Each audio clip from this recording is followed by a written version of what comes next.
Hello there, everybody, and welcome back to the Disc Connected. Hopefully you will recognize the wonderful Kat Ellinger from the last time she was on the channel. Kat, thank you for coming back. No, I'm glad to be back. The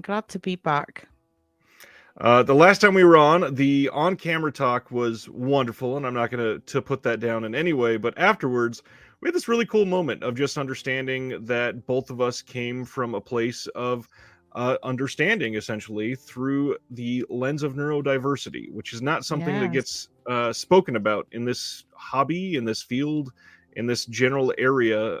So first of all, can you give a short what you view as neurodiversity for everybody? Yeah, it's a difficult one. So I could talk about my own relationship with it, which probably makes more sense to me. So I'd never heard of neurodiversity until 5 years ago when I got diagnosed with ADHD. And, after my diagnosis, and I talked about this recently on my own podcast, I was just kind of devastated. I didn't want to feel like I was disabled. And I realize now that was just my internalized ableism and just, but I just didn't want to accept it. And I stumbled into neurodiversity, it's been around for a while, but it's only like the last several years that it's appearing on social media. You're seeing videos about it and people talking about it. But neurodiversity basically argues that things like autism and ADHD, and sometimes they even put bipolar in with this. I've seen bipolar included in that, are essentially just a different operating system. And so that disability is caused much more by environment. We live in what they call the neurotypical world. So that's the people who are not neurodiverse. And it is organized in a certain way that it's not really good for the certain challenges that we have with things like executive functioning or focusing or all of that stuff. And so it's like an advocacy movement to not just normalize these different operating systems, but also, I guess, like a disability movement to advocate for the rights of people like us. And, even things like changing the workplace, changing how we think about neurodiversity. And that just changed my life because it was the first time that I'd seen ADHD and autism talked about in a positive way. Because it's not just about the challenges, it's also about the strengths of having ADHD and autism. And so it is a really important movement in that way. And, even neurodiversity, we didn't hear that word, in mainstream like 5 years ago. I stumbled by it completely by accident. Now I see there's a lot more on it. But then I was just like, what is this? I've never heard of this. It's kind of a short answer. And one of the things that you touched on there is one of the biggest things that I've tried to use to approach everything that I've done over the last handful of years, because I'm a supervisor in the workforce that I'm in, and I try to frame everything through this lens of accessibility. And in terms of the different way people learn, in terms of the different way that people process information, and this is kind of a negative word to associate with it, but exploiting their strengths in a good way, you really have to allow them to grow and impact things that they can in their own way, because people are all diverse, and that is at the exact central of neurodiversity. And that's what I love about it, because it's like, we often talk in terms of normal and not normal, and obviously ADHD and ASD are classed as disorders, and I'm not entirely comfortable with them being classed as disorders. And it is a kickback to that. It's all about, recognizing we are diverse, we are different, even our brains are different. And so, I might excel in a certain environment, whereas a neurotypical person wouldn't, and vice versa. So I really love that emphasis on how we're all different and how we all need these individual supports. Because even other people with ADHD are different. So I know so many people with ADHD now, and all of them have different parts to it. It's a Oh, yeah. spectrum disorder.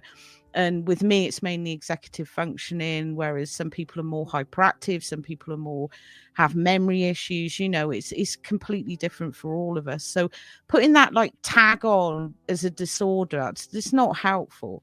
It's not helpful. And I realize now that my initial reaction to my own diagnosis, that wasn't me. That didn't come from me. That came from ideas that I'd been fed from, you know, the outside. Like, this is what ADHD is. And so the last 5 years have been a journey to learn about it. And I realized that everything I knew about it was wrong. And, you know, part of that is to do with neurodiversity and the movement and people talking about it more, knowing that there's no shame. When I was first diagnosed, my own kids have got it, and I never felt ashamed for them. And I was always an advocate for them. Yeah. But telling people myself, I remember the first time I ever posted about it, I felt sick, like I outed myself. And now I talk about it all the time. I've got a podcast on it, and it's like, yeah, but 5 years ago I was just felt awful. But I thought, I'm going to do this. I'm just going to tell people. I'm just going to tell people, and they can deal with it or not. It's their problem if they don't want to deal with it.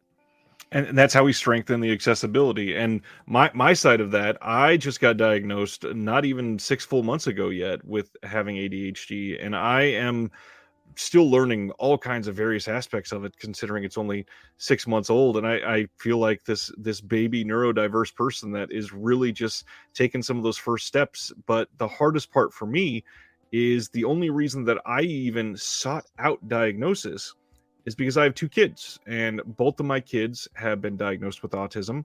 My oldest child has been diagnosed with ADHD, and learning about how much my oldest child is a spitting image exact frame of me from that age. It was just looking back and going, damn it, I probably have a form of autism and ADHD. And what is there something that I can do to frame that for myself now that will actually benefit me? And, you know, I look at him as being positive, so I need to look at me as having it be a positive aspect of my life as well. Yeah, it's hard. I was oblivious. Somebody told me, somebody else with ADHD just suggested it to me. Have you ever considered that? And even though, like, my kids are also, they're either on the autism spectrum or have diagnosis of ADHD, or have 2 that are combined. Yeah. They have both. And it's all on my dad's side of the family. But my dad would just be like, oh, yeah, you're really like me. You start things that you don't finish. Or so it's just like, yeah. And it's so genetic, but they still don't understand why. And it just goes back to this fact that we're different. Our brains are just different. Yep. And you know, I always tried to frame it that way for my kids, but it's weird that I never had that reaction myself. I was just like, oh my God, it's never going to get better. That was my first reaction. Right. But then I was like, okay, what do I do about this? And yeah, I think it's brilliant. And I find so many people in the quote unquote film community, whether they know it or not, are neurodiverse. And a few of my friends in that community have since been either diagnosed with autism or ADHD because of me prattling on about it constantly on social media. But it's all about that awareness. That's why we need that awareness. And then they start thinking, hang on a minute, I think I've got that. Right. So it's a wonderful thing, I think, once you start talking about it openly. You know, other people, and it's all around film. The people I work with, the people I'm friends with, I don't know what it is about film that attracts neurodiverse people. Maybe it's like the visual sensory element to it and the emotional aspect. There's something about it that, you know, I rarely meet neurotypical people within this scene, like whether they're aware or not. And in fact, I made this post the other day about how I think sometimes what would it be like to be neurotypical, and it would probably be like Kim in Saw when she has to go off to the sprinklers place. It was quite funny. Quite a few of my friends who I've always thought of as very neurodiverse, they were like, well, I'm neurotypical. It's like, no, you're not. Like, no, you're Are you sure? Not. So yeah. we bring up film, and that is the perfect time to really start talking about what we were going to look at today, and that is the depictions of neurodiversity in film. And really, when you start to think about it, because they're trying to reach the most broad spectrum of viewers, doing this from a neurotypical lens, it sort of makes sense to try to do it in a neurotypical fashion. However, because so many people are neurodiverse, you would think that there would be at least more accurate depictions of those types of characters in film. Yeah, it's a weird one. And there's also a lot of filmmakers that were definitely neurodiverse. Right. And just recently, actually, Anthony Hopkins was diagnosed with autism and talks about it, which I was just like, that's amazing. Yeah. But and you think a lot of actors and people, you hear about them and you just think they're obviously, but I mean, Stanley Kubrick, I think, was the most autistic filmmaker who ever existed. Like his obsessions, his attention to detail. So it's interesting that you rarely see neurodiverse people. Well, you've got the stereotype of Bart Simpson, and we all love Bart Simpson, don't we? But he's like the poster child for ADHD, just needs a slap around the head. He's not helpful as a, I guess, a poster boy and an icon for us, because in fact a lot of us aren't even physically hyperactive. Right. And I always, though, identified more with Homer. Homer is definitely adult ADHD. He's got to 100%. That stage where he's kind of worn out a bit and he's a bit confused. And, I am more Homer. And so he's like I guess, a more of a complex neurodiverse person.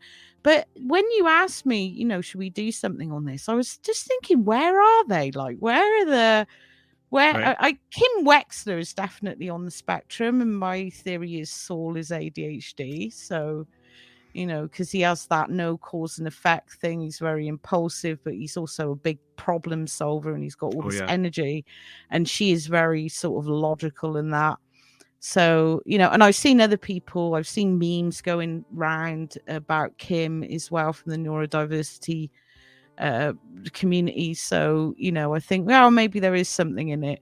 But like, where are they? It's bizarre. It's something that you don't see a lot in film. You don't see talked about. You don't see talked about in television. I think the only ADHD programs I've ever seen have been on like the exploitation of big pharma, or these like not really about any of this other stuff. It's bizarre. It's really bizarre. It really is. And with ADHD, there's so many different ways that you could frame it. I mean, one of the things that you just brought up, I think you said your dad said it to you, is that you start so many projects that we don't finish. And with ADHD, even just that aspect is diverse across the spectrum, because some people, they start, they'll start 10 hobbies in a year and go all in on those hobbies. And after 2 weeks, be completely burned out. But then the other side of the spectrum, you have people that will do nothing for work projects or home projects, and then the very last day they'll somehow knock everything out perfectly. And just because of that, it is quite obviously an ADHD symptom that procrastination drove them to this amazing product at the end of it, essentially. And that's hard to film, and I get that, but so many people live in this realm that it should be something that we see represented. Yeah, it's a shame. There are certain characters. I always thought that Madame Bovary as a character had ADHD. Yeah. And I did actually, when I did the Arrow commentary, talked a little bit about neurodiversity. And then I was kind of like, most people are going to think I'm nuts and not know what I'm on about. But she's like perfectly ADHD. She's bored. She's restless. She doesn't like her environment. She requires a lot of intellectual stimulation and romantic stimulation. And of course, she's punished for that. But she seems like perfectly ADHD to me. And it's interesting. So I did bring that up. I do see more neurodiversity in filmmakers' methods. So two in particular, Gaspar Noé. And I know that he talks a lot about how he's done drugs in the past and he's always trying to alter his consciousness. But Lux Eterna, where he uses a split screen and there's all this talking, that is my ADHD sensory overload. I want a clip of that film to send to people to say, look, if I'm if I'm too overloaded, this is me right now. And just certain things in his films, the way he uses these sensory elements, sorts of Yeah. spinning. And so Noe is definitely one. I don't know whether he's neurodiverse himself, or a lot of people put it down to the fact that he's experimented with drugs and things, but I don't know. I think it's more than that. And the other one is Peter Strickland. And, you know, Peter Strickland's world is very close to the world that I live in as an ADHD person. I call it a liminal space. It's not being quite here. It's in some other place in between dreams and reality, which is why I'm attracted to a lot of surreal film. It doesn't need to make logical sense to me. It makes complete emotional sense to me as a neurodiverse person. And Strickland is just so in that. He's so in that. So I don't know. Again, I don't know if he's neurodiverse, but his films are incredibly neurodiverse, even if the characters aren't. But then you do get these characters in Peter Strickland films who have these little obsessions and these little quirks. So I don't know, maybe. But no one that really massively stands out to me. I don't know. The one thing that always bothers me is that when you bring up autism, everybody seems to go to the movie Rain Man. Oh my God. And that is the literal worst. When right. I was trying to get my youngest diagnosed, we have a lot of gatekeeping in the UK. So it was like a whole thing because we just couldn't see anyone. It was just a whole thing that went on years. And they sent us to a so-called mental health professional who was just another person to try and put us off pursuing diagnosis. And she said to me, well, he can't be autistic because he can talk. And my answer was, it's not bloody Rain Man. Like, what? Right. You know, people with autism can have a sense of humor. They have feelings. They care about people. Yeah. They can be affectionate. Some of my autistic friends and my kids are the funniest people I've ever known. But yet there's this weird, like enduring stereotype of the autistic person is like a complete genius who never speaks unless they're pouring out mathematical formula and they don't care about anyone. And that is absolutely wrong. That's nothing to do with autism. And yeah, I'm sorry to the film. I know it's like a big like breakthrough. I fucking hate it. Sorry. Yeah, same. I find it really insulting. I find it as insulting as Forrest Gump, which is like that film makes me so angry. We went to a doctor to have my youngest child evaluated after the oldest had been diagnosed, and they told us that without even attempting to evaluate him, we've been with him for a good 5 or 8 minutes, and there's no way he's autistic. He looks us in the eyes. That's and just a tiny portion. There is such a thing called masking as well, right? Which is yeah. So you know, autistic people and ADHD people often mask as neurotypical. Because when it comes to kids and parenting, that will see a huge spectrum, as you and I can attest to. Obviously, I mean, kids can be very different from the same family. Yeah, and all of my neurodiverse kids are all different. Like their symptoms are different. Again, I don't even like calling them symptoms, but what else do you call them? Right. But the facets of their neurodiversity is completely different. And again, like when my eldest was diagnosed with what they called Asperger's syndrome then, but now it's autism spectrum disorder. I'd always known that there was something, but there was no, again, because people thought autism was this more extreme thing. And when he was diagnosed with Asperger's, it was totally mind-blowing to me that, you know, he was 16 and for 16 years, no one had actually known what it was. Yeah. And then when one of my younger sons, I thought, well, he can't be autistic because he's not like his brother. But it turns out he's also on the spectrum, but his autism presents in an entirely different way. Right. Whereas my eldest has a lot of sensory overload and he's not very touchy. The younger one is very physically affectionate. So, you know, again, it's all about learning this stuff, which I learned, you know, because it's not publicized anywhere. I've had to, like, obviously probably the same for you. I had to like get educated myself. Yeah. And the hard part, we don't have the true representation in a lot of this. So when we see it at home, it's something that you view as, well, are other people just fighting this and it's just feels more difficult for me? Is this something that other families are going through? When you've heard autism or ADHD discussed before, it's not discussed in that spectrum view. So it's really discussed as a couple traits that will set people different from the rest of the neurotypicals, but you don't even understand if your situation is real because you're buried in it. And I think one of the situations that you and I have talked about before, that one of the only films that I've seen it portrayed in a good way is in the Babadook. That movie, it shows a Yeah. child that is just under the absolute stress of who knows what, because it's not like we hear an actual diagnosis in the film, but the way that he acts is so true to life for a lot of families. And for this woman to be facing it alone through the grief of losing a spouse, it is such a like an empathetic view that I have to watch that view from now, because I'm lost in that because of what my wife and I face every single day when it comes to kids.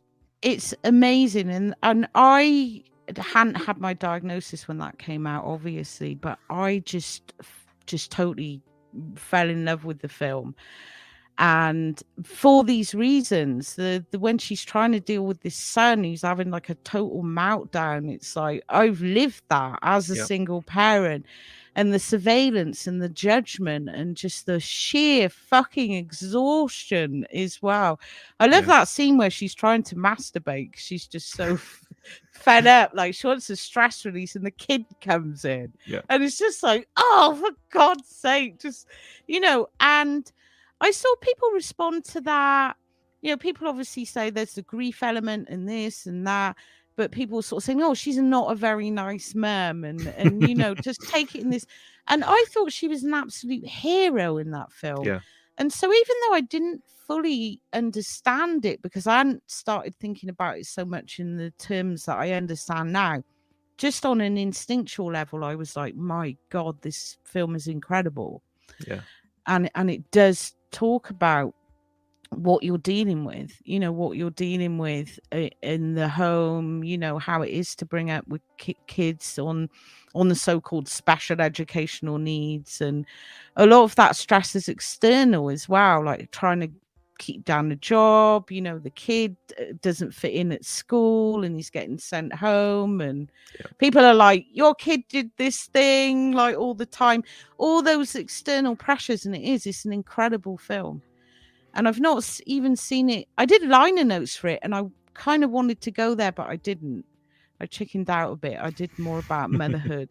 Yeah, I wasn't as secure in my neurodiversity then, but I kind of wanted to go that way and didn't. So, yeah. I've been unhappy with the response to that film, and not because everybody should enjoy the same film as me, but so many people are showing how just clueless they are about, first of all, parenting, but second of all, just the way that we are diverse people in that realm. Behavioral issues for children, they manifest in a variety of different ways, and so many respond to that movie by just saying, God, that kid was fucking awful. He was annoying the entire time.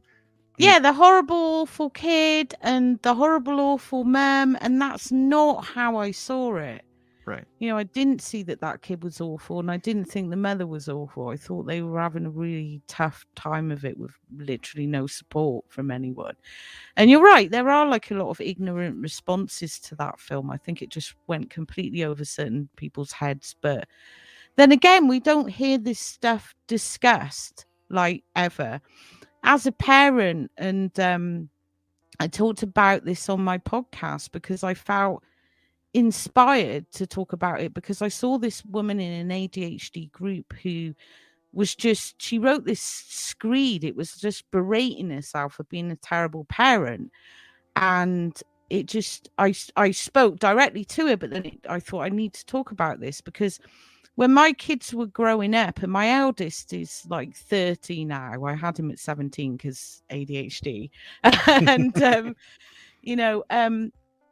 but apart from my youngest, who's 16, the rest are all in their late 20s. And so I was like a 17-year-old with undiagnosed ADHD with 4 kids by the age of 25 and 5 by the age of 31. Not really understanding, a lot about my own kids, and they were in the process of getting diagnosed and nobody knew much about it. And and I didn't know about my own issues. And when I look back on that now, I think it's an absolute miracle because they all turned out amazing people. And I got a graduate degree and I managed to keep down jobs and whatever. But at the time, all I felt was like, I'm a terrible parent. I can't keep my house clean. Look at all those other people. How do they do that? How do they get their kids to school on time and dressed properly? So I just thought in those terms that I'm a terrible person. And seeing the Babadook and seeing what's her name? It's not, I can never remember her name. She's always different in everything she's in, but the woman who plays the lead, the mother, seeing what she was going through and seeing how she had those same feelings. Right. I don't know much about the history of that film or why it was written, but that really resonated with me as well. Like, this is somebody who knows what it's like to be in that situation, and yet we never talk about it. No one wants to admit that they think they're a shitty parent, and all I did at the time was I hid it. I hid it from people. I felt terrible all the time. When I look back now, none of that bloody mattered. The house was a mess. So what? The kids don't remember that. They remember that we sat up till 1 a.m. playing Tomb Raider, which probably isn't the most responsible thing to have done, but that's what they remember. They remember that I always had time for them and always, whatever obsession they had in the moment, I was totally into it too. That's what they remember. They don't remember, oh, Mum forgot to do the washing, so we had to go to the laundrette all day to do 15 loads of that. Even that they thought was fun. So it's to see it in a film, in a horror film, is crazy. The way she's just hanging on by a thread and doesn't, she's trying to keep it together. Right. And she's also got this grief to deal with, and she feels very judged by people around her, but she hides it. She goes into the house. I mean, it's more of I guess it's more extreme. It's like this more extreme version of it, but she cuts herself off. She, her own sister, there's all that crap with her sister's always judging her. Yep. And I just thought, this is someone who knows. This is someone who's been through this or just kind of gets it. And like you said, I can't see that anywhere else. I don't see that anywhere else. I don't even see programs where it's like a whole family of like 8 people. Not a single one of them is neurodiverse. That does not reflect real life. Not at all. The Babadook got one more thing right for me that I really wanted to highlight, and that is how often we hear, especially my generation and older, we heard the old creed of it takes a village to raise a child. And with a film like the Babadook, you lose your entire village when you have a situation like that. And first of all, grief alone will do that to a lot of people because they'll start to isolate themselves. But if you add behavioral issues with a child that is going through, some sort of neurodiversity pains and that part of life, people will start to isolate from that family as well. So even if you have a close sister like she did in this, the amount of times that she's willing to volunteer will diminish over time. And so this mother is not only feeling stuck in a situation where she's raising a child by herself, she can't even feel the freedom to ask for help from anybody because, one, you can't trust many people with your children when they're being like that, and two, the people that you can are already drawing themselves back. So like my wife and I, we live in the middle of the country here in the US, and we have a couple family members here, but none of them volunteer to assist anymore. I never got babysitters. Nope. So never. Because of that, not even my own mother. I get it. No one wants to take it on, and it's like, no one would want to take my kids on. So it's like, okay, fine, just don't bother then. The sister one really got to me in that because it was so. There's this birthday party scene. It was like, don't bring my kid to you. Don't bring that kid to my house anymore, sort of thing. Your kid did this, and just people's reaction to it, almost as if, it might be catching. And again, I think that is largely to do with misunderstanding. And if we had more, if we talked more about it in general media, there would be more of an understanding. I know with my youngest, his autistic meltdowns were largely to do with frustration, with fear, was a lot of stuff around going to school, so he was homeschooled for years because it was too stressful for him, but he couldn't put that into words. So taken on face value, he just looked like he was being a little brat having a temper tantrum, but it wasn't actually. It was an extreme emotional reaction to stress, and understanding that and understanding how to deal with an autistic meltdown was really helpful. Again, that was something I randomly found on the internet because no doctor told me, Right. It's a meltdown and this is how you deal with it. Yeah, so why do we not have that? I don't know. There is Wish You Were Here, which I sent you a copy of it. And I was a teenager when that film came out. Was it 1987? You got Emily Lloyd, who plays this wayward teenage girl. It's actually based on Cynthia Payne. I don't know if you know who she is, but they did the Personal Services was the later film about her later life where she became this very famous brothel madam. I need to look that one up now because I really enjoyed this movie. It's got Julie Walters in it. Oh, it's just amazing. And I remember when all the scandal around her, because she was servicing these very high profile judges and politicians, and the film is a blast. And it talks about her early life growing up post-war. She gets pregnant. She's very promiscuous. She has no boundaries. And that character to me felt like me as a teenager. Like, looking back on her now, I would read it through an ADHD lens, that she was ADHD. Yeah. There's certain things in there like impulsivity. She can never keep her mouth shut. She's always swearing at people. She's got this like defiance, and she's very strong-willed. She really knows what she wants. But as a teenager, that film to me was everything, because I saw myself in that film. And that was incredible. But again, it's never been discussed in those terms. I don't know if Cynthia Payne was neurodiverse, but she certainly led a very interesting life. She did lead a neurotypical life. That much I know. Right. And yeah, so I don't know, maybe there's something in there. But you're right. They should actually label it. They should actually say this is a film about, we have so many films about mental illness, but nothing about neurodiversity. Well, and on the hopeful side, I mean, in the times of Cynthia Payne, and even in the times I Wish You Were Here, this neurodiversity was not a common term. Even autism wasn't used as a common term properly. So now that we have the younger generation starting to create film, who knows? Maybe there is an era of representation that is coming, because now it's more commonplace, more talked about. It's more of a realistic thing that is tangible for a lot of people because there are labels. I'm a little bit younger than you, but even growing up in the 80s and 90s, I was most likely ADHD and autistic, and I still remember being called shy. And so many parents just, she's shy or whatever to explain away the behaviors of a child, but they probably needed some assistance. They probably needed something to get them through, but nobody, discussed it in that lens. Nobody discussed film in that lens. And now, hey, maybe there's some labels coming in the future. I'd like to see that. I would really like to see that. There has been this backlash, I guess, by older people who think that ADHD is just an excuse to excuse naughty kids. I wasn't actually a naughty kid.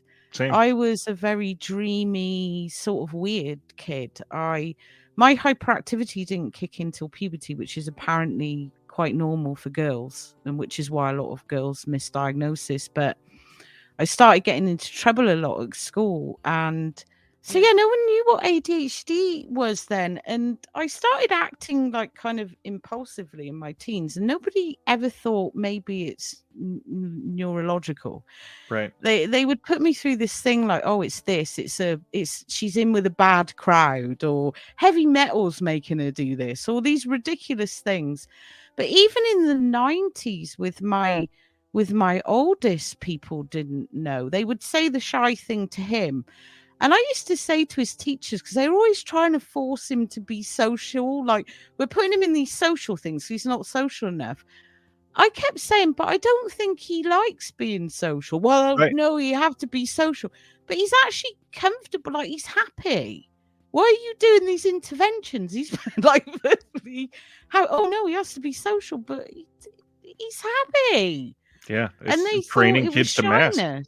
Yeah, and my son never masked. He was lucky enough, and he never had to mask at home. But yeah, this again, with this lack of representation in media, or very extreme forms of autism, like the Rain Man thing.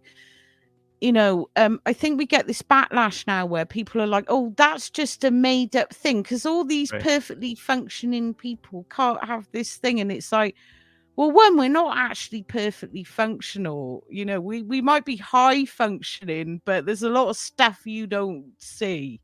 Yep. And the other thing is, it's not these extreme things. There are levels of it. But you do it's attention seeking, or it's like, and that really pisses me off. It doesn't really exist. And it's like, no, these things actually exist. They can brain scan you and see them on a brain scan. And they're like, oh, no, it's because people eat too much sugar. It's because one woman told me my son's behavior was because he played too many video games. What the hell are you on about? Yeah. It's like, you can't become autistic by playing Call of Duty. I'm sorry. Do you think these are the people who are in charge? It's like, we don't have much of a snowball's chance in hell, really. And they're making choices about our medical benefits. Yeah, I know. It's just like, well, that's helpful, isn't it? Yeah, okay, we'll just take the video games away and then he'll have a meltdown. Exactly. I was never super, poor behavior or anything like that either. One of the ways that my ADHD really harms me, I think, is because I overanalyze everything before I make any big decisions. So growing up, I was stuck in situations where I should have decided weeks prior to making a big decision, and I would tear apart every single scenario. So it looked like I made a lot of great decisions, but that's only because I've analyzed it so that it was impossible to fail. Yeah. It was weird for me. I was thinking about what you said about the Babadook kid, and he imagines this thing and you don't know if it's real or not. But one of the big, and this actually, I hadn't thought about this before. As a kid, I was like really sensitive, and I did live in this sort of in between where, I'm still like it now, but half of my life was about fantasy. So I was that was what drew me to horror films, because I was very sensitive to this concept of ghosts. I thought there were ghosts in our house. I watched like Invasion of the Body Snatchers, and I thought my neighbors had been taken over. Yeah. And there was like no sort of line, no boundary between reality and fantasy. And it's interesting you said that about the Babadook kid, because he is like, in that, very much in that space where, it could just be the suggestible mind. Again, no one picked up on that. No one picked up on the fact that, the kids picked up on it. They thought I was a weirdo. I have theories that the guy who lived in our old house had killed his wife and buried her. He was dead and was haunting the house. I was obsessed with the notion of nuclear war because I watched Threads, and when I was 10, I bought these bunkers, and I would lecture the kids on like blast zones and stuff. No one wanted to hang out with me. They're just like, these fucking weird kids. I love that.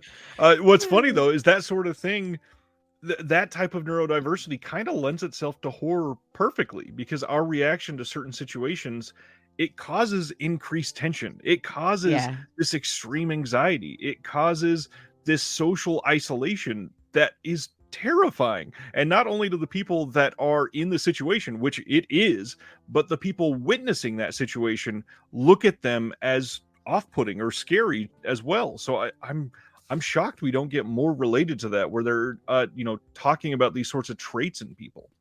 Yeah, there is, like I said, there's a lot of neurodiverse people around horror film. Yeah. And probably a lot of neurodiverse people that have made horror film. But horror film, to me, it always felt like home. It felt like the familiar, because I lived in that was my default state. This sort of semi-nightmarish, anxiety-fueled world, and that is where I saw people that I identified with, people in the same state. So horror to me largely felt like a comfort. I mean, there are certain horror films that did scare me, not many though.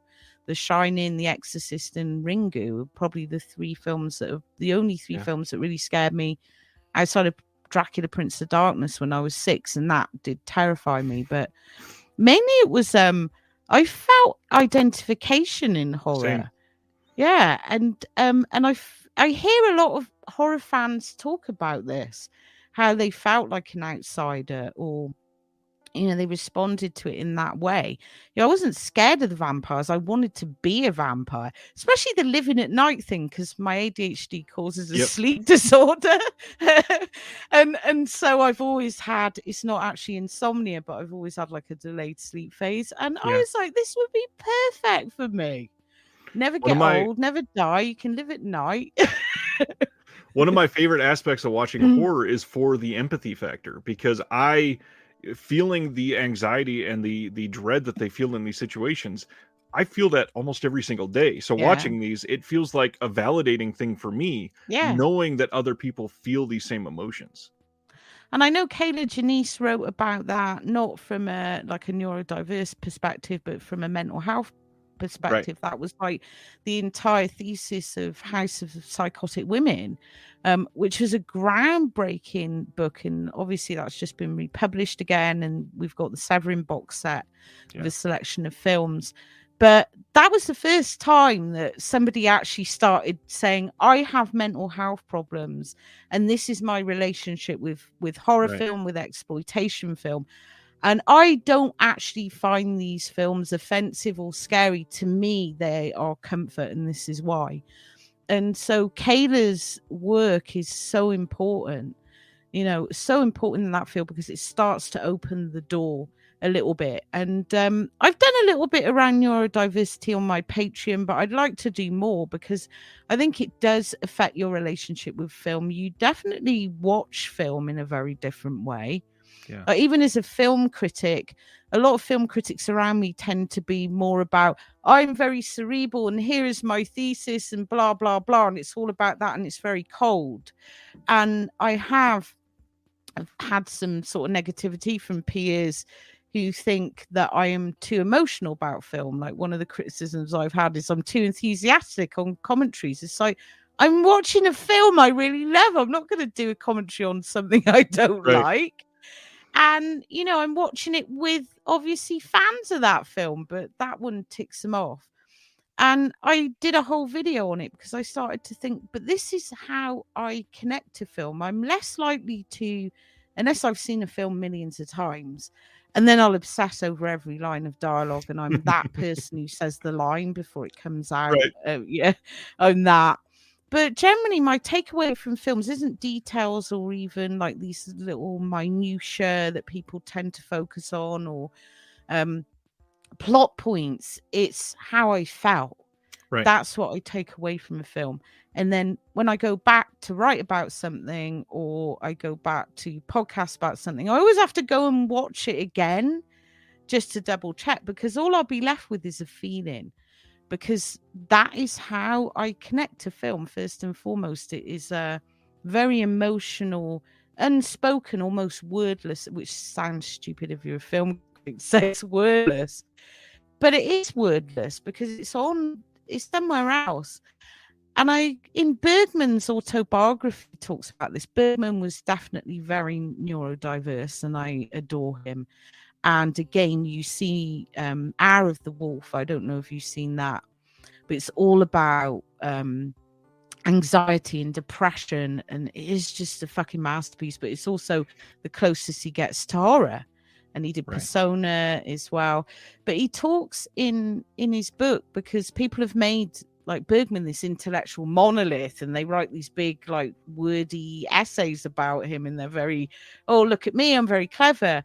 But Bergman was not into that. Bergman said the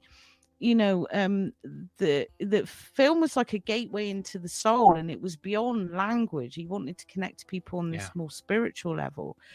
And that to me seemed like the most neurodiverse thing ever to say. and he obviously had problems, I guess, communicating with, but like he was problematic Right. that way. And then he went off and lived on that island at the end with all his video collection. And I love that documentary. He did like Bergman's Island or whatever it was, where he's just living on this island, pottering around, talking about his demons, which he'd given names to, which were obviously his different anxieties. And I just thought, that is the life. Now I want my own island. And he's like, I only see my cleaner every 3 days. Don't really like people. And it's like, that is a man who's totally curated a neurodiverse life for himself. Yeah. That's amazing. With neurodiversity, again, just the different ways it affects people.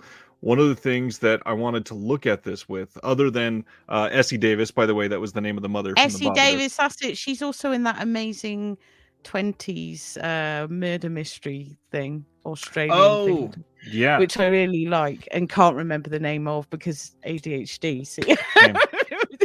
I can look that up as I'm talking about this next part. This is me. Like any podcast I do, I've normally got strict notes because otherwise it's like, what was that guy? The one. I don't even remember what year it was at this point.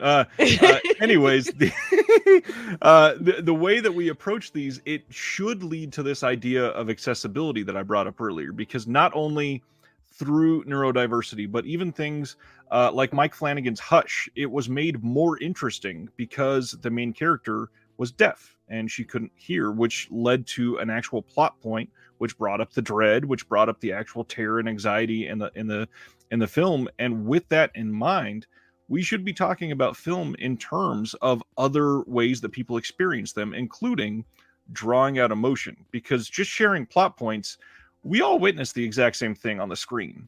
We all didn't feel the same thing while watching that movie. So the way that these filmmakers are able to draw something out of us is maybe the most powerful aspect of it. Now, there are certain films where it's literally just watch the atrocities of war and realize we shouldn't do this in the future. However, a lot of these movies that we all know and love, it can genuinely be about care for these characters in your experience and what you can draw out of yourself as a person. And with more representation, the only thing that can come from that truly is like positive embracing those around us. I think there is this thing though in talking about film where, like I said, it's kind of poo-pooed. Like talking about how you felt about a film isn't very cool. It's everybody trying to one-up each other on, I had this amazing insight about that film. And Right. So if you're just purely talking about it in an emotional way, that's seen as lesser. Whereas with me, I want to know how a film made someone feel first, rather than what it's about. I want to know how they felt about it, like, because that's what I understand. And it's not very cool or trendy to do that, to talk about that. You've got to come up with the best fan theory and the best, like... I don't know if that's just a social media thing. It seems more now we've got social media and it's like people you don't even know sticking their nub in, but even when I was just used to talk to people in the pub about it, you still get that weird thing where people really want to prove I got it. And I remember having a really interesting conversation over Louis Malle's Black Moon on a podcast with a guy who just didn't get it because he wanted everything to be logical. And it was really challenging to me because I was trying to convey something to him that I didn't actually have the words for. And I don't think I entirely convinced him, but Black Moon, Malle wrote that with automatic writing. And it's like a film all about the subconscious. And I love it.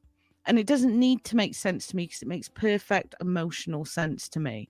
And I was trying to explain it to this guy who was obviously very neurotypical. And he was getting annoyed with me. He was getting like, yeah, but it... And I'm like, but it does. And, it doesn't need to make narrative sense to me because it makes perfect emotional. And he was getting cross with me about it. He just didn't understand me. He just didn't. He was like, yeah, but it's still got to make sense. But it does. And I was that's like, why how do sharing our I? experiences is so important. Yeah, like how do I convey this to you? We're not all neurotypical, and a lot of us don't actually need that. And talking of accessibility, I don't know if you have this thing, and I've noticed that they do quite a few autistic friendly screenings now at our local multiplex. But I really struggle with hearing films. I have to Same. watch them with subtitles. Every I single find one. a lot of neurodiverse people need that. Otherwise, I can't focus on Yeah. the plot. And newer films are worse because the music is quite often So mixed. loud. Oh my God, it's just like, what are they saying? I can't hear them, but my hearing's perfect. Yeah. I'm on this crusade to try to get some of these boutique Blu-ray companies to subtitle all of their special features as well. It really would make the situation so much better if I could watch your visual essay on horror from Imprint that I just watched recently. I would love to be able to embrace every word because it would sink so much lower if I could hear it and read it at the exact same time. No, I can definitely, if something's got harder hearing subtitles, I will use them. And unfortunately, a lot of the time they don't. And then you think, what if I was deaf? I wouldn't even be able to access this stuff. But I struggle so hard. And my son, who's on the spectrum, he also needs subtitles to focus on stuff. So things like Netflix, a lot of them do have subtitles, which is helpful. But like you said, there's loads of stuff that doesn't. Loads of extra features or just general like old TV or whatever. None of it has subtitles. And I can watch it, but it takes a lot of energy to focus, to hear. It's tough. And and it's not even just a focus issue. It's a sensory issue because if the music is too loud or there's other things going on, my brain is just like, oh my God, I can't cope with this. I can't watch that bloody, what's his name? I can't remember his name, but he's terrible and I know everybody loves him. The guy who did The Dark Knight. Christopher Nolan. They're all terrible. Oh my God, thank God. I had to go to the cinema to see The Dark Knight. And when I realized there was still another hour and a half to go, I lost the will to live. I was in purgatory in that fucking film. Right. I couldn't hear anything anyone was saying. And it was loud and stupid. And I hated it. And then everyone was like, oh my God, it was a masterpiece. And it was like, I felt like I was being tortured. Yeah, I actively will choose another movie sometimes if I'm reading the back of the Blu-ray case and it does not have subs listed. I will literally go choose something else because the way I've justified it is it's a visual medium. I'm being expected to focus visually, but then you're also going to ask me to focus audibly? Come on. I want to be able to focus visually. That's why we're here. Yeah, it's it's an interesting thing because people often think like ADHD and autism are two separate things, but there's so much crossover, and that sensory thing is one of them. And it definitely influences how you receive film, how you feel about film. Yeah. The emotions that it gives you, the actual physical experience of watching a film as well. It's all influenced by that. And there are so many neurodiverse film fans that all have various struggles. I know the subs one comes up a lot. I see there's a meme now and it's like I can't hear without my subtitles. And I just like, it's actually that common. It's become a meme now. But people don't think that those things affect you. They just think you're hyper. I got 2 gears basically, and none of them involve physically moving. It's either total inertia or lots of typing. But that it's not that. It's weird sensory stuff. It's anxiety, like you said. It's procrastination. I have terrible executive functioning skills. So I've got like 10 diaries. I've got reminders that go off. All this stuff. And decision paralysis. There's so many other things about it. Anxiety, which I thought was just a side effect. I realized recently that is an offshoot of ADHD. It's hyper focus, but just in the wrong thing.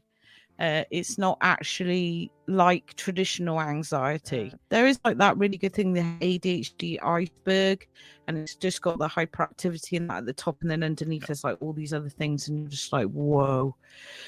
And I don't know, maybe I'll make a film about it.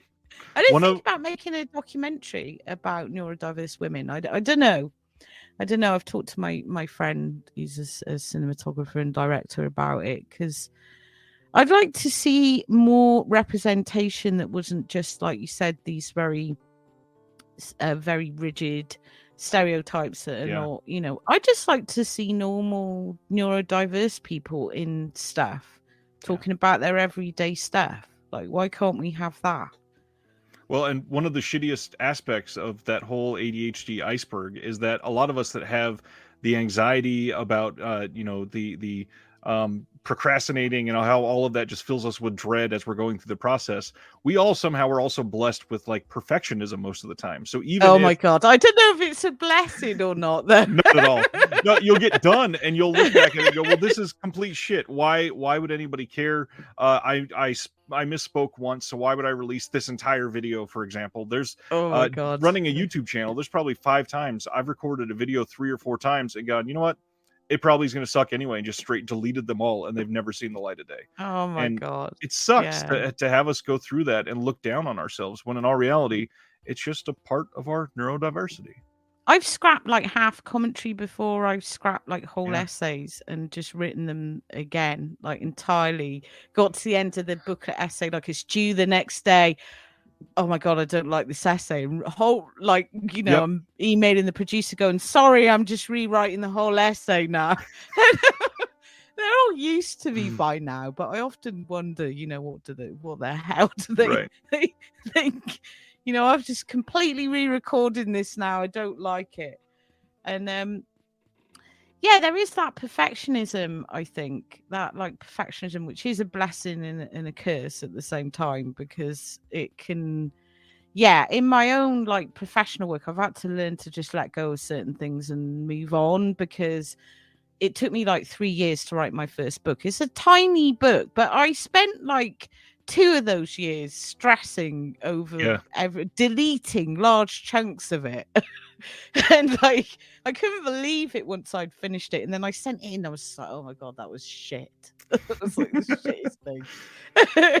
Well, maybe the first step to this film that you're talking about is your podcast. You want to share with everybody what your podcast is? Not that many disc collectors, but I did just start a podcast called ADHD Wild Women, which is not just about neurodiversity. I didn't want to just do self-help, because there is quite a lot of very good quality self-help there. How to ADHD is an amazing channel.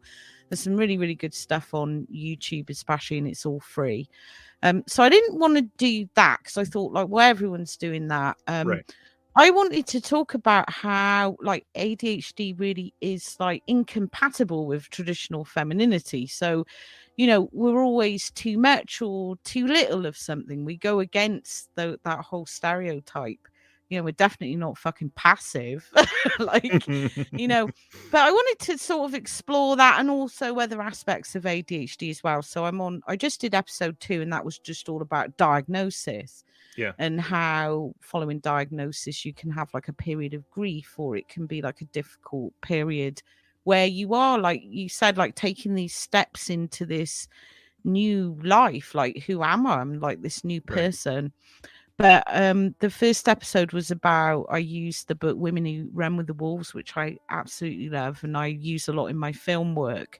And it's weird how it's all connected, and it's all been leading to this thing now. I can look back and see how it started to sort of get more into my film work.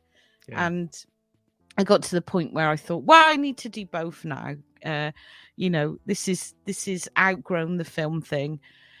And so I use that to just really talk about that, this idea of being wild and how that's unacceptable. And so, because I want to be out and I want to talk about this. You know, I am a successful film writer and I've done all this stuff, and people look at me and they go, oh my God, you know, you've done all this stuff. But it's like, it's been the best 10 years of my life and the fucking worst 10 years of my life. You know, last time I was on, we talked about imposters. Like every single thing I've had to fight for, the perfectionism, the procrastination, just the sheer and I wanted to be realistic about that, because I know a lot of other writers struggle with this. A lot of writers are neurodiverse. That's why we end up writing, you know, because we have to communicate, or we end up doing podcasts or YouTube, you know. And I thought, I want to start being honest about this. I don't want to hide it away. And I find the more I talk about it, the more people, like I mentioned it to you, because I mentioned it to everyone, and then you tell me you've been diagnosed. And you know, I think it's important that we talk about that. I think that's where we then start finding our representation, is in identifying each other. And there are a lot of us in this community. And I don't know about people watching this video, but I put money on people watching this video and neurodiverse. Even the aspect of film collecting, I meet so many people on the spectrum within that obsession world. Yeah, because it's, you know, it is part of their fixation, and you know, all the trivia and everything. So I meet so many people on the spectrum through that. Right. And like you said, that's not reflected in the media, or you get the quote unquote nerd stereotype, which again isn't very helpful. It's not very helpful at all. I guess you do get that. I never watched that Big Bang Theory, but you get that kind of nerdy computer, or Gareth from The Office. Yeah, so it's not, you know, it's not flattering. It's like, why can't we have the neurodiverse person? Well, I guess Kim and Saul are an exception to that, even though they're kind of naughty, but they're admirable. I wouldn't say they were bad characters, but yeah, when do we get the one, you know, where the ADHD or the autistic person does this like really great thing after procrastinating for 2 weeks, having a nervous breakdown in their bedroom? Where do we get the film about that?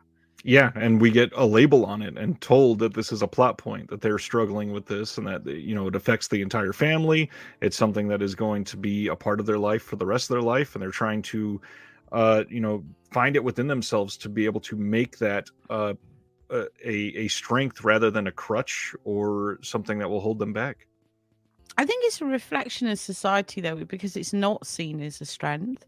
You know, because it is kind of counter this capitalistic mindset that we have about productivity, and everything is about wellness and productivity, and you're supposed to even be productive on your day off now, and everything you do, even like wellness journaling and yoga and fucking meditation, and it's toxic, because it's all about how can we make ourselves machines. And the biggest step for me was just giving up on that and just saying, hey, I'm never going to be normal. I'm probably never going to have any money, and that's fine. I'm virtually unemployable. And I'm just whatever. At this point, I'm not going to make myself more productive because I'm not a machine. Right. And I'd worked in supervision. I worked as a bloody area manager.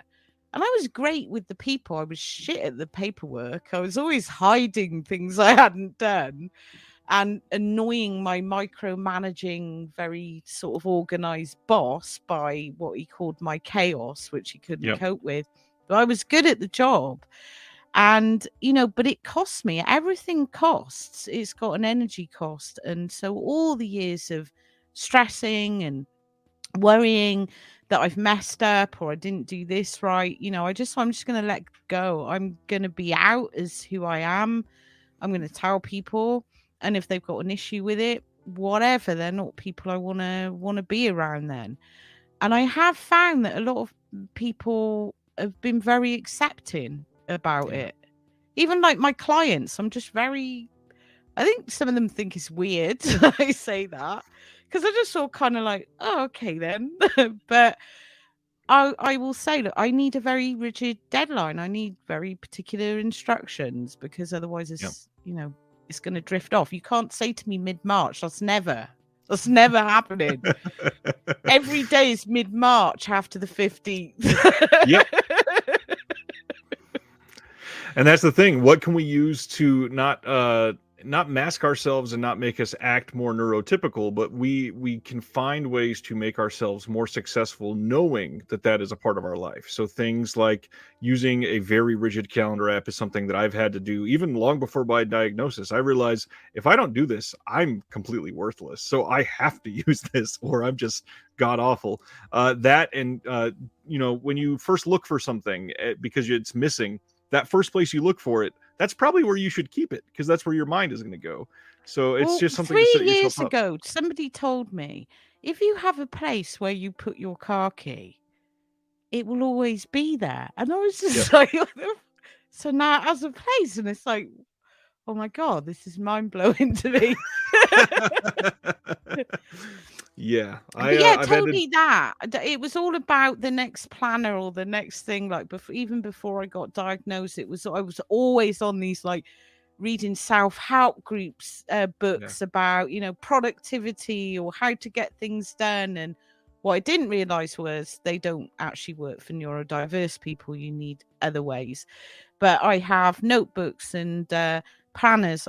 Digital things don't exist to me apart from the Echo, which reminds me of things, and my phone reminds me of things. And even on top of all of that, I'm still some days like, what the hell am I doing? Yep. Even doing this halfway through talking, I've had a few moments of what was I saying? Yeah, I've found the digital reminders don't do much because I will snooze them a couple times. And then they're gone. It's just it's noise. So I do like my analog systems, but it is I think it's finding that middle ground of, for me, it's been largely about, okay, I do like being productive, and that gives me all the dopamine, which my body doesn't produce. I get the biggest dopamine rush over completing stuff. But what I found is it's always much more satisfying is if that's my stuff I wanted to invest time in. So the last couple of years, I've just been really stripping down, like moving away from things that I struggle with, that I'm just not invested in. And that's largely why I went into producing as well, to give myself more time as well for my other projects, like my Patreon and stuff, because I love doing commentary, but they're very time intensive. And so when I was doing those, I wasn't having much time for anything else. So I found, like, energy wise, and people think ADHD people are so like, I'm always tired. I don't know about you, but I'm always exhausted. I get out of bed in the morning, I'm just like, so it's like stripping back and being productive in the things that I want to do, setting my own goals. Right. And I know I've noticed you're like that with the channel, like you set these goals, and it is the way I think that we do, because we do get stuff done. We get a lot of bloody stuff done. Oh yeah. And then you look back and you just think, oh my God, all that stuff that I did. At the time, it doesn't feel like that. I look back and go, wait, did I actually do all that? Because I don't remember most of that. Yeah, because it's like in this days of, oh my God, this is awful. This is the worst thing I've ever done. What am I doing? And it's like, there's no enjoyment in it. I always want to tell that to writers, you're not going to enjoy a single minute of this. You get like about 5 seconds once you finish the project, and then fear sets in. It's like terrible. Right. Wow. Yeah, and that's the thing. A lot of people are a lot more neurodiverse than they know. So a lot of these things will ring true with a lot of people that have never been diagnosed, never even consider it, and perhaps that will light the fire and get somebody to find some information out about themselves. Yeah, I think that's important. It's like with my friend, if they'd never said to me, and of course it's obvious. Right. I remember when my son got diagnosed in the 90s, and this psychiatrist said to me, "Is anybody else in the family have ADHD?" And I'm just like, no. Like, it's me. Years later, I go back through the NHS and I see the same flipping psychiatrist. I'm like, hello. But it took somebody to say to me, have you ever considered that you might have ADHD? Right. And I was totally oblivious until I was like 42, 43. I'm 48 now. And it's weird. You think, how can you be oblivious? But like we've been saying, it's so complex. And it's often not this you know, with my son, who was diagnosed in the 90s, he was very hyperactive. He was very much the kind of very well-known type, or still is, you know, don't outgrow it. And so he was very sporty and he was on the go all the time, and it was all about sports, whereas I'm like a sloth. Same. And so it didn't occur to me that that could be it. And then when a friend said, and I went, oh, just check on that on one of them was online things, and it came out like 90% or something. I'm like, oh, fuck. I've been diagnosed twice, actually, yeah, because I went private, and then because the NHS waiting list is ridiculous, and then I thought that would give me leverage with the NHS, but it didn't. So I then had to go back through it, and yes, weird being diagnosed twice. The second time I was convinced, oh, they'll say it's not again, and they were like, no, you are. What's sad though is we could talk for probably 6 straight hours about the underutilized areas of behavioral health therapy, of medication, of how the health system has screwed over those that are neurodiverse, has continued to do that, and not to mention nobody puts resources into that. So there's nothing. There's absolutely nothing, and the UK is the worst it's ever been. Like, getting anything for my son, it took 8 years to get him diagnosed. And then after diagnosis, which was during the pandemic, nothing, no support. It's only now he's at college, and they're very, he goes in 4 days a week, but it's quite a drive. But my daughter, who's also ASD and ADHD, went to the same college, and they are very neurodiverse friendly. So I wanted him to go there, and it's only now because he's in this college that are very pro neurodiversity, so they have their own resources, that he's getting all this support. But nothing, there's like nothing. All they offered me was medication or nothing, and I don't actually medicate. I'm not against medication, it's just not for me. But there was, like I said, are there no support groups? Is there no, like, I pay for my own therapy. I have my own ADHD coach, and people think I must be rich, but I'm not. She's actually very reasonable. But it's that or not get my work done. So I think we'll just ship it out. But there's nothing like that that's available, like, to support people. And so I guess as a community, we need to support each other, because we need to support ourselves. I know it sounds awful, but we are kind of on our own. Unless you happen to be like really loaded and you can go to one of those amazing centers that are dedicated to neurodiverse research, or, you know, you have to be flipping rich to get anywhere near that. I looked at this school when my son was homeschooled, and it was like a private school, which is nuts. You know, I've been on welfare my whole adult life because I could never earn enough. But I was looking at some way of maybe you could go in like 1 day a week or something, and the price, it was just even 1 day, it was frustrating, because I was like, well, if we had money, he'd be totally supported in an amazing school, and he'd be given that freedom. And so not only that, you have to navigate through all this other crap as well. Not people just saying, oh, it doesn't exist, but the house service saying it doesn't exist. Can you imagine if they treated people like depression, like they take that very seriously now? They didn't used to take it seriously, even but 15 it is years kind ago. of like that now. If they treated people with depression like that now, there would be an outcry. There would be an absolute outcry about, like, you can't treat people. But this, again, it's a hidden thing. It's in your brain. They just act like, oh, no, that doesn't exist. You know, just get an alarm on your phone. They told me to go meditate. They sent me to, like, oh, the local church does meditation and mindfulness. Who the fucking are you on mindfulness? Most of us that are neurodiverse, we're too much in our minds. That's not the problem. Exactly. This is what I mean. I don't need mindfulness. Thank you. Well, and to bring it full circle to everything I'm doing. To bring it full circle to the Babadook, that's exactly what we need, is that village to help raise each other up, because we don't have other people that are able to be there. So we got to kind of do it for each other. So if, you know, the video resonated, you can leave comments below. I'll be there for sure. Kat has been amazing. I'm just glad to make a friend like you. You've been incredible to talk to. And Stuff like this, it is so fascinating just to find out that there are other people that can validate some of those feelings. So it's just meaningful to talk about. That's one of the biggest things. No, I know, I get it. And I still feel it now, even 5 years after diagnosis, meeting other people, meeting you. It's like meeting tribe. It's like all of a sudden you don't have to explain to that other person. And, you know, there are a lot of this, there are a lot of us in this community, and not just people that are with neurodiversity, but people with mental health issues. And, you know, I think especially around horror, it just attracts us as natural outsiders, and we can support each other and we can help each other. I put my podcast up thinking no film people would be interested, and it was weird, the feedback that came back. The people that I wouldn't have, you know, were like, oh my God, you know, I've been interested in this for a while. And yeah, you don't know until you actually come forward, and it can kind of feel scary to do that, but it's worth it. I think it's really worth it. It truly is, and the podcast has been incredible so far. I can't wait to see what else comes forward, because it's just astonishing to listen to. Link for that will be in the description below. Everybody else, I know it's hard if you are finding yourself in this realm, but again, seek out others that are like you.